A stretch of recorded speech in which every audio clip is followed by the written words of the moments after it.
High বন্ধুরা, সবাইকে একটা কথা আমি শেয়ার করছি আজকে। মানে একজন আমাকে বলছে, তোমার কত বছর বিয়ে হয়েছে? আমার 32 বছর বিয়ে হয়েছে। তাহলে এবার বুঝতে পারছো যে কি বয়সে আমার বিয়ে হয়েছিল। মানে বিয়েটাও একটা মানে আনন্দের বিষয়। তখন 5-এ পড়ি, আমার দাদা একদিন এসে বলছে যে তোর বিয়ে ঠিক হয়ে গেছে। আমি তো তখন তো ভালো বুঝি না।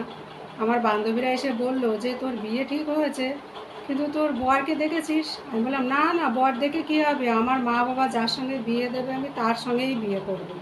সেইভাবেই আমার বিয়ে হয়েছিল। আর বিয়ের দিন যে কী অবস্থা সে কথা আর বলবো না।